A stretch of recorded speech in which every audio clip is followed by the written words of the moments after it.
in this study, in this particular BCG unresponsive population, we had a much higher rate of pure CIS than I would have predicted. Because I just think of those patients as being like fewer of those than the actual combinations. But so that's that. Let me just see. We recently completed a 147 patient trial, but I don't have the data on those, so I can't speak to that. Are you still there? Yes. Yes. The other place we could look is the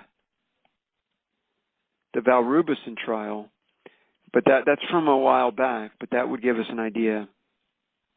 Okay. We can do that. That's a good idea. Actually, we should have thought of yeah, that. I can look that up while we're talking. So.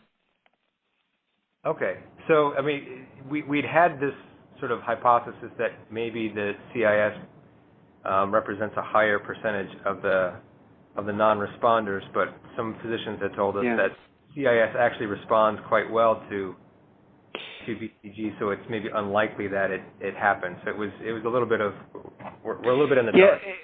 Yeah, I guess I see your point. So because I'm looking at the Valrubicin, at least another paper, and they had 50% pure CIS too. That's not the original Valrubicin paper, but the issue is it's really even though pure CIS responds really well,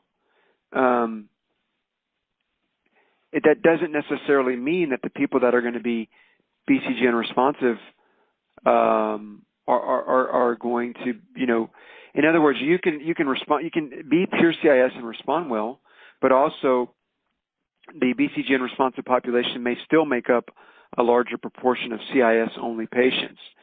I mean, there's lots of different potential reasons for that. For example, it may be that the T1 and TA, the patients that have concomitant T1 and CIS, they go to cystectomy. So people are unwilling to put them into a clinical trial, and so that's why you see that they're underrepresented in these BCG unresponsive populations. So, I'm not really sure why it is, but there's probably something to do with that. Okay. Yeah, I know there's probably many factors. And how those patients end up, but I would say let me. So I can tell you this. Let me just say this. Let me pull up SWOG 8710 was the original BCG trial. This was done back in the 70s or 80s, and so they gave, and so we can look because I know that the response rate was really high in these patients that had BCG CIS. So I have it here.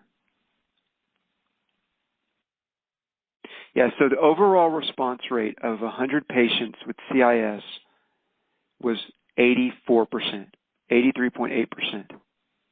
And that's what I had said earlier, 80%. So it's pretty high. They have an initial response rate that's pretty high. Okay. And that was the 8710 study. Okay. Thank you. That's good. We'll go back and we'll dig through those trials too and digest that. Okay.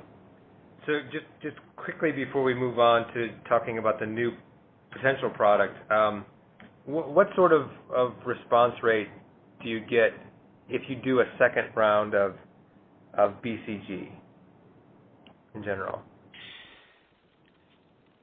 So I don't know the exact answer. Most of the trials that have been published had a very mixed bag of patients. So some of them didn't get, some of them were actually not really BCG unresponsive. Some of them were.